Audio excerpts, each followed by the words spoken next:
So hey guys, welcome once again to my channel. It's conceptual. तो आज हम बात करेंगे पेप्टिक अल्सर के बारे में। Okay, so let's just started. Guys, मैं आपको बार बार बता रहा हूँ कि अगर आपको हिस्टोपैथोलॉजी एंड स्कीमेटिक डायग्राम की ज़रूरत हो, एनीथिंग रिलेटेड टू पैथोलॉजी या फार्मेकोलॉजी, मैंने बेसिकली अभी जीआईटी पैथोलॉजी के लिए इंपॉर्टेंट इमेजेस जो हर्ष मोहन से लिए वो मैंने डाल दिया। So you can check in the description below of this video. Okay, so आज के क्वेश्चन की शुरुआत करते हैं, दैट इज पेप्टिक अल्सर। तो पेप्टिक का मतलब होता है स्टमक, एंड अल्सर का मतलब होता है सोर और ब्रेक डाउन इन मेम्ब्रेन। तो स्टमक की मेम्ब्रेन वॉल को टूट जाना, that will cause the ulcers. Simple है। हैविंग वन और more sores in the stomach causes gastric ulcers और the in duodenum causes duodenal ulcers. तो ठीक है, तो ये दोनों के बारे में हम डिफरेंस भी जानेंगे, तो मैं आपको डिफरेंस भी बता दूंगा। ओके, तो जो गैस्ट्रिक और डियोडिनल अल्सर्स के जो डिफरेंस है वो मैं आपको बताता जाऊंगा, ठीक है, पेप्टिक अल्सर्स के खत्म होने के बाद। ओके, सो जो हमने नॉर्मल जीआईटी फिजियोलॉजी पढ़ी थी, जीआईटी की जो स्टमक के जो 4 लेयर्स थे, मतलब 4 पार्ट्स थे, वो मैंने पिछले वीडियोस में, वो गैस्ट्रिक कैंसर वाले वीडियो में पूरी तरह से कवर कर लिया, ठीक है। तो मैंने इधर पे भी वही बेसिकली, तो मैं वो पार्ट पूरा स्किप कर रहा हूँ। तो guys you can watch that video also. Gastric cancer का वीडियो, उसमें मैंने पूरी फिजियोलॉजी कवर कर चुकी है, ठीक है। तो मैं तो भी इधर पे 3 लेयर्स बेसिकली बता देता हूँ, epithelial, lamina propria and muscularis mucosa, ठीक है। तो ये म्यूकोसा है जो हमने पढ़ा था कि सेरोसा, जिसको एडवेंटिसा भी बोलता है, फिर उसके नीचे भी बहुत सारे लेयर्स थे, ठीक है। तो उसके मतलब बेसिकली 4 लेयर्स थे, that are the adventitia, mucosa layer था, सब म्यूकोसा एंड म्यूकोसा। तो अब वो म्यूकोसा के 3 लेयर है, that is epithelial, lamina and muscularis mucosa. तो एपिथेलियल इनर मोस्ट लेयर है, लेमिना पोपिला मिडल लेयर है, muscular mucosa outer most layer है, ठीक है। जो कांटेक्ट ऑफ मतलब जो फूड के कांटेक्ट में आती है। ओके, सो वो नॉर्मल फिजियोलॉजी पूरी आप गैस्ट्रिक कैंसर में जो है वो उधर पे पढ़ सकते हो, ठीक है। मैंने डबल लाइनिंग कर रखी है उधर पे, so you can go through that. Okay, so अब देखते हैं। देखो, अब गैस्ट्रिन गैस्ट्रिन क्या करता है? तो gastrin stimulates the parietal cell to secrete HCl and also stimulates the growth of glands in the epithelial layer। तो ये गैस्ट्रिन हार्मोन का काम है, ठीक है। इन डियोडिनम, तो मतलब बेसिकली हम नॉर्मल फिजियोलॉजी पढ़ रहे हैं। पहले तो हमने स्टमक की पढ़ी, उसके मतलब स्टमक के फिर लेयर्स की पढ़ी, कौन से जीआईटी के लेयर्स होते हैं, एंड फिर हम डियोडिनम एंड अलग अलग एंजाइम्स या हार्मोन्स की पढ़ रहे हैं, ठीक है। In duodenum it has Brunner's gland which secrete mucus rich in bicarbonate ion। फिर stomach and duodenum mucosa would get digested if not for mucus and HCO3 minus ions, that is the bicarbonate ions which neutralize the acid। मतलब ये sentence यही बोलना चाह रहा है कि stomach and जो डियोडिनल म्यूकोसा है वो डाइजेस्ट हो जाती अगर HCO3 और म्यूकोस उसको प्रोटेक्ट ना करते और HCl को न्यूट्रलाइज ना करते, ठीक है। So since stomach walls are constantly expose to acid, they have a thicker mucous layer, ठीक है, compare to duodenum. Because momentarily expose to acid, duodenum simple सी बात है, उसमें एसिड सीक्रेट नहीं हो रहा, तो कम थिन लेयर होगी, बट जो स्टमक की लेयर है उधर पे ज्यादा थिक होगी compare to duodenum. In addition, blood flowing into the stomach and duodenum brings more bicarbonate, okay, which helps to neutralize the HCl। तो HCl को न्यूट्रलाइज करने के लिए बेस चाहिए होगा, and base is bicarbonate. Prostaglandin, that are also known as the signaling molecules, get secreted in the stomach and duodenum।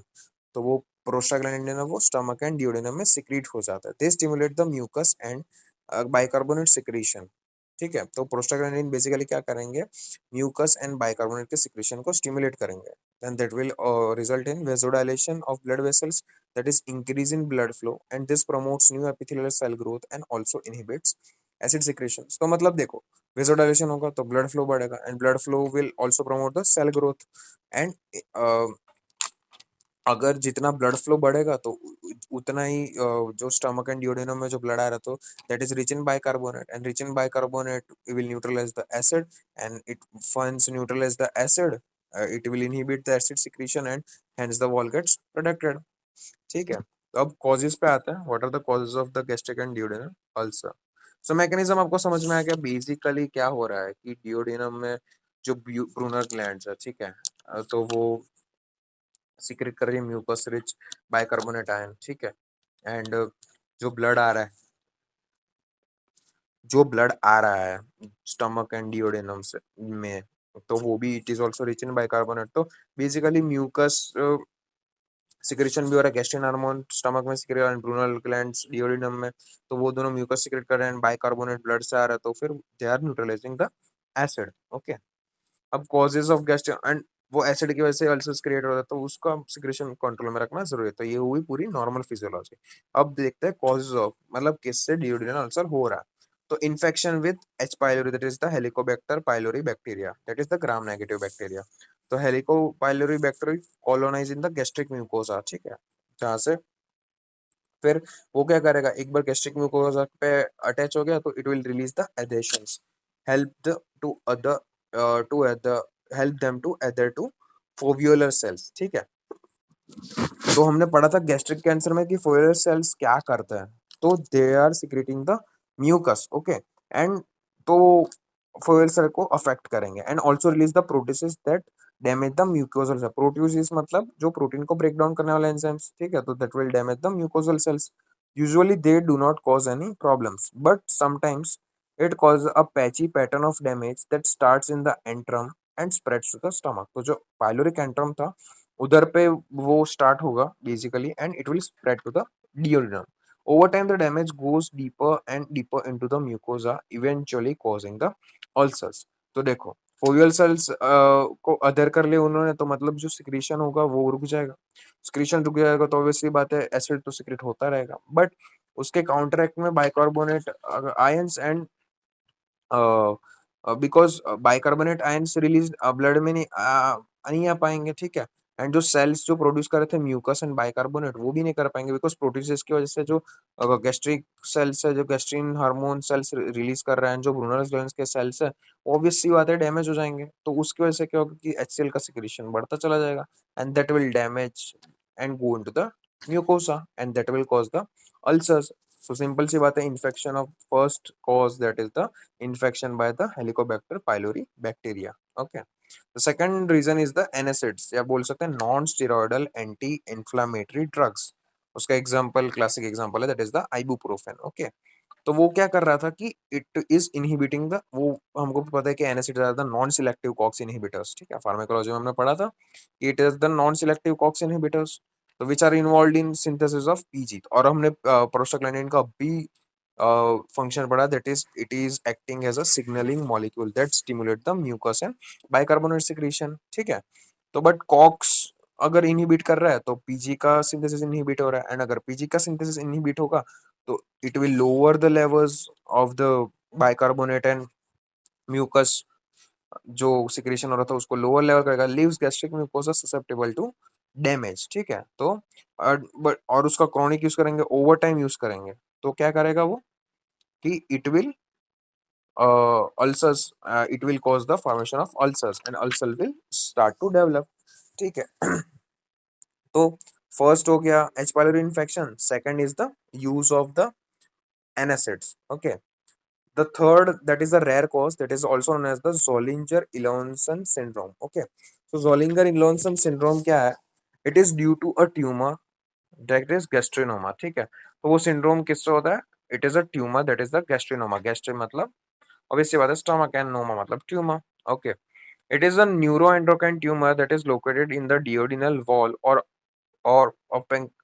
pancreas. तो वो neuroendocrine tumor है that is related in the duodenal wall or pancreas. It secretes abnormal amount of gastrin. तो Zollinger-Ellison syndrome में क्या होगा कि abnormal amount of gastrin release होगा, तो excess of gastrin stimulates the parietal cells to release the HCl. तो gastrin hormone obvious सी बात है कि क्या करेगा कि stimulate the parietal cells to release the HCl which allow the ulcers to develop in the first portion of the duodenum. तो simple है कि गैस्ट्रिनोमा होगा तो abnormal amount of gastrin secrete होगा and excess gastrin will result in the HCl secretion, and HCl secretion will cause the damage and lead to the ulcers formation, ठीक है। तो what a peptic ulcer, तो peptic ulcers are small punched out holes in mucosa. तो because हमने बोला था कि Bruges हो रहा है या फिर damage to the mucosal cells या फिर mucosal layer, that is the ulcers. There is a small punched out holes. It has a clean base because of HCl, ठीक है। तो उसका बेस क्यों क्लीन होगा? बिकॉज जो भी जो पार्टिकल्स आएंगे वो HCl डाइजेस्ट कर लेगा, ऑब्वियस सी बात है। सो उसका जो बेस होगा वो ऑब्वियस सी बात है क्लीन होगा because of HCl। Beneath the base there is a layer of scar tissue and blood vessels. The ulcers can bleed if erosion goes deep, ठीक है। Gastric ulcers typically form the lesser curvature of the antrum. जो lesser curvature मैंने आपको बताया था, जो antrum के आगे था, वो उधर पे यूजुअली डेवलप होता है। एंड जो अल्सर्स होता है वो इट में गो टू डीप लेयर्स, ठीक है। म्यूकोजल लेयर तक भी जा सकता है, ठीक है। Duodenal ulcers usually develop after the pyloric sphincter is usually there is Brunner gland hypertrophy, ठीक है। तो duodenal ulcer usually develop after the pyloric sphincter and Brunner gland hypertrophy. तो क्या होगा कि ब्रूनल ग्लैंड की हाइपरट्रोफी हो जाएगी एंड जो पाइलोरिक स्फिंक्टर का उधर पे होगा जंक्शन, वहां पे वो यूजुअली डेवलप करेंगे, ठीक है। Very deep ulcers can Erode the underlying vessels, ठीक है। एंड वो वेसल्स क्या करेंगे? ब्लीडिंग करेंगे। एंड वो ब्लीडिंग कॉज करेंगे तो क्या होगा कि it is dangerous when there is a artery nearby. तो वो ब्लीड करेंगे तो आर्टरी नियर बाय होगी, तो क्या होगा कि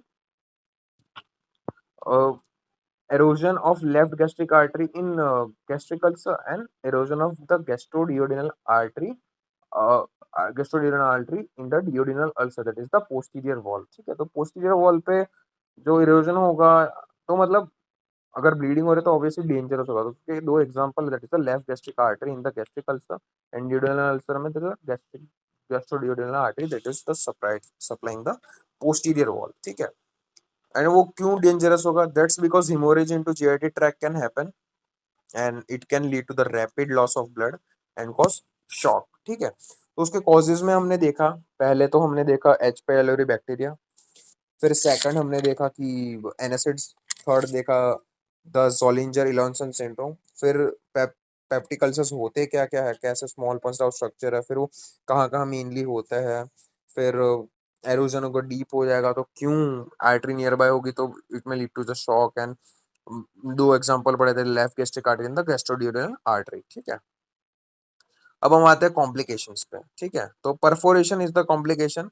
तो when the ulcer erodes all the way through the wall of the stomach or duodenum, allowing GIT contents like undigested food and gastric secretions, they get into the peritoneal space, which is usually sterile. तो अगर obvious सी बात है कि अगर सब mucosa में आके पूरा इरोड करके चला गया है, तो उसकी वजह से क्या होगा कि जो पेरिटोनियल कैविटी है जो स्टेराइल है, उधर पे कंटेंट्स आने लगेंगे हमारे अनडाइजेस्ट फूड के, ठीक है। Complication of duodenal ulcers on the anterior wall, ठीक है। तो एंटीरियर वॉल में भी आ जाएंगे। When the ulcers perforates, air collects under the diaphragm irritating phrenic nerve causing the referred pain to the shoulder. तो ऑब्वियस सी बात है कि अल्सर परफोरेट करेगा मतलब सेल्स, तो स्टमक के जस्ट नीचे डायफ्राम होता है because it forms the base.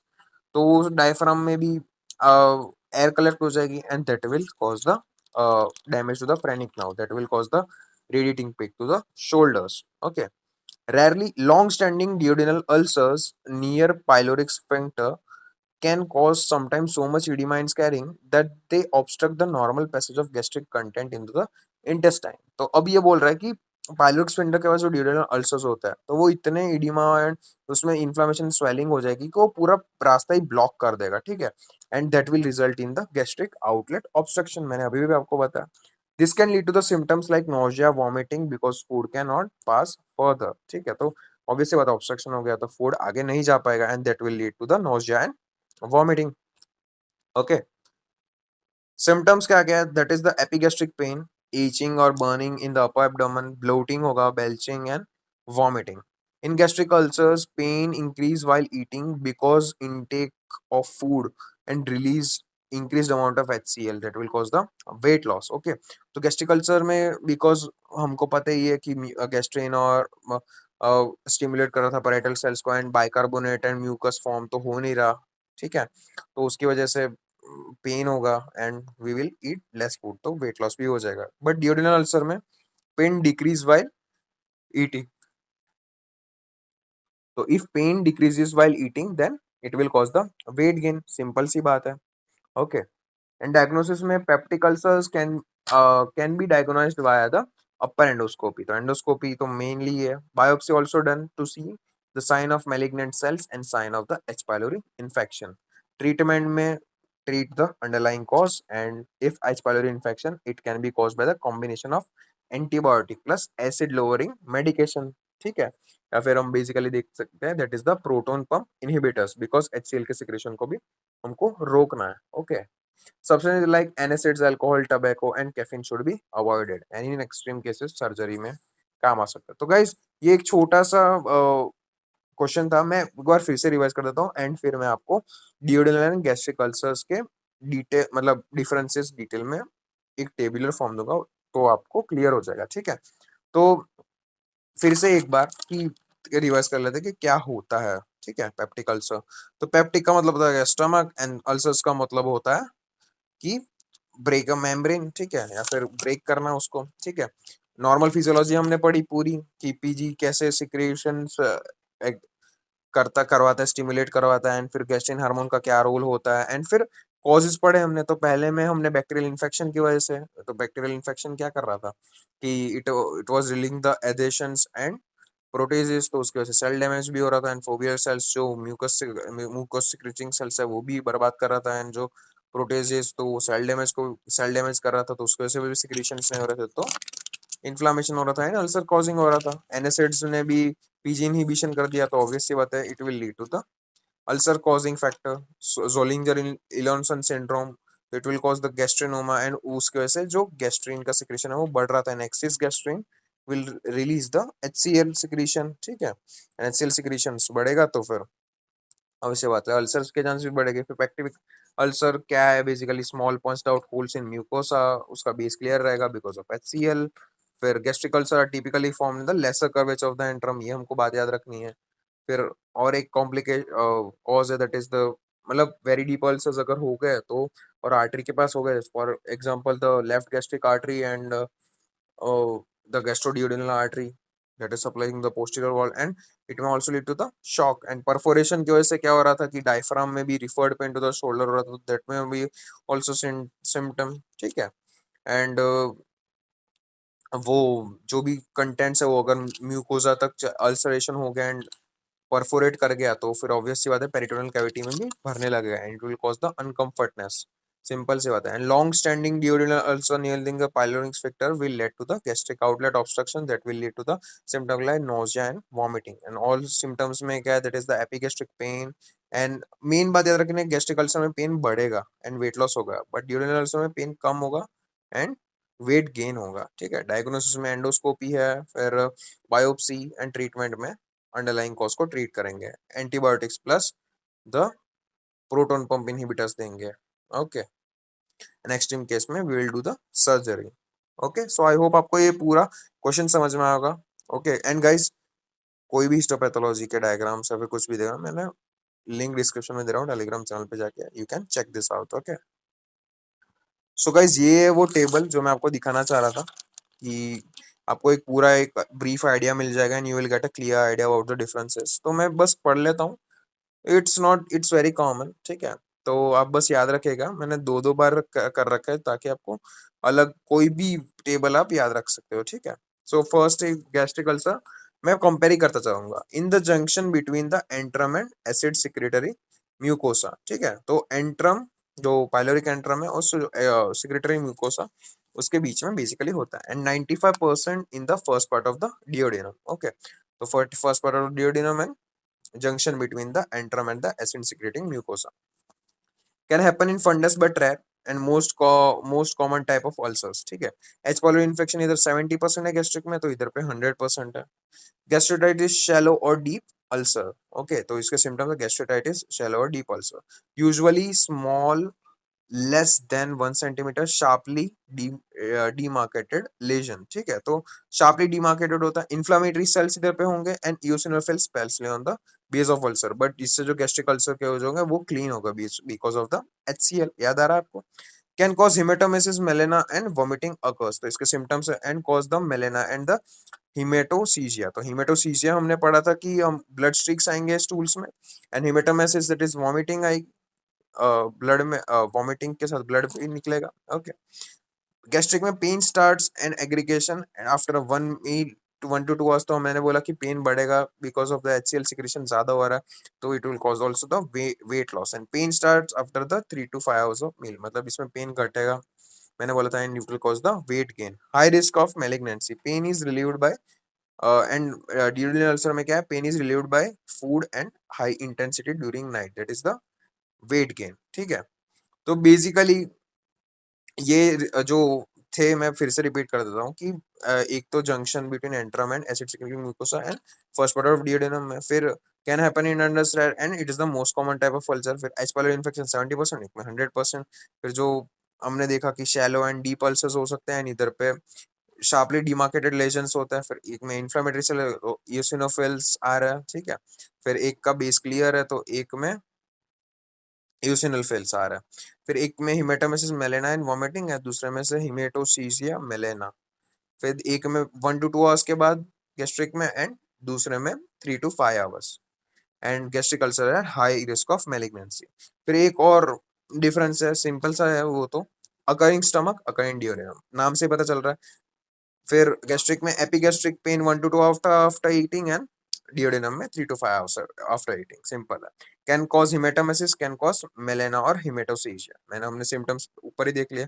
Heart burn, chest discomfort symptoms में, इसमें भी heartburn and chest discomfort and early satiety are commonly seen, and heartburn, chest discomfort are less commonly but may be seen, तो ज्यादा malignant है तो obvious सी बात है कि heartburn and chest discomfort gastric ulcer में ज्यादा देखने को मिलेगा, and can cause gastric carcinoma mostly in elderly, pain में awaken patient during the night, तो ये नाइट के वक्त ड्यूरिनल अल्सर ज्यादा अफेक्टिव होगा, मतलब ज्यादा पेन मारेगा, ठीक है। ओके, सो आई होप आपको ये पूरे दोनों डिफरेंसेस एंड जो पेप्टिक अल्सर का जो भी पूरा था वो कुछ समझ में आया होगा। तो गाइस, ये थोड़ा सा अटेम्प्ट है मेरा समझाने के लिए, मेरा रिवीजन हो भी सके एंड आपको भी ये साथ साथ में मैं अपना नॉलेज थोड़ा सा दे सकूं, सो आई फील ग्लैड। मेरी रेफरेंस बुक है हर्षमोहन, मैं हर्षमोहन इंडियन ऑथर्स हैव बीन, कि हमको सिंपल लैंग्वेज में समझ में भी आ जाए, and it's so nice and so neatly given in every. देखो गाइस, कोई भी बुक पढ़ो ना, शिद्दत से अगर कोई भी चीज चाहो ना, तो पूरी कायनात तुम्हें उसे मिलाने की मदद करती है, तो सिंपल सी बात है, बस पढ़ो एंड ध्यान से समझो बस टॉपिक्स को, तो सब समझ में आ जाएगा, ठीक है। सो आई होप आपको ये पूरा वीडियो समझ में आया होगा। मैं एक बार फिर से पेप्टिक अल्सर रिवाइज कर देता हूँ, ठीक है। मेनली हमने पहले डुओडिनम की पूरी फिजियोलॉजी एंड गैस्ट्रिक की पूरी, फिर इन्फेक्शन ऑफ एक्सपेक्टर पायरोरी, फिर सेकंड एनएसएड्स, फिर वो जो सिंड्रोम आया जेलिंजर इलनसन सिंड्रोम, फिर पेप्टिक अल्सर्स के जो बेसिकली फीचर्स पढ़े ना, कॉम्प्लिकेशंस में कि आर्टरीज में कैसे हुआ कैसे नहीं, वो आपको याद रखना है, एंड कॉम्प्लिकेशन में परफोरेशन में मेन याद रखना है कि कहाँ कहाँ, एक तो वो पेरिटोनल कैविटी में आ रहा है, एंड फिर डायफ्राम को भी अफेक्ट कर रहा है, that is radiating the pain to the shoulder, and rarely क्या कर रहा है, that is it is causing the gastric outlet obstruction, ठीक है। तो सिम्टम्स में आ जाएगा वॉमिटिंग एंड नोजिया, फिर और भी सिम्टम है, दैट इज गैस्ट्रिक पेन, फिर गैस्ट्रिक अल्सर में कैसे कैसे होगा कि 1 to 2 hours after meal and 3 to 5 after meal, फिर रात में ज्यादा प्रॉब्लम होगी, फिर कहाँ कहाँ हो रहा है मेनली, फिर हार्ट बर्न एंड रेस्पिरेटरी, क्या बोल सकते हैं कि चेस्ट डिस्कम्फर्ट वो कहाँ ज्यादा हो रहा है, तो गैस्ट्रिक में ज्यादा होगा because it has more malignancy, ठीक है। एंड पेप्टिक अल्सर वही है, ठीक है। एंड डायग्नोसिस में endoscopy and biopsy, and treatment में surgery and antibiotics with the proton pump inhibitors. तो आई होप आपको ये पूरा वीडियो समझ में आया होगा। सो गाइस, अगर कोई भी डाउट हो तो प्लीज गाइस कमेंट से मुझे बता दीजिएगा, and please do like share and subscribe my channel. Until then, stay safe, stay healthy, stay fit. Until then, see you next time. Thank you.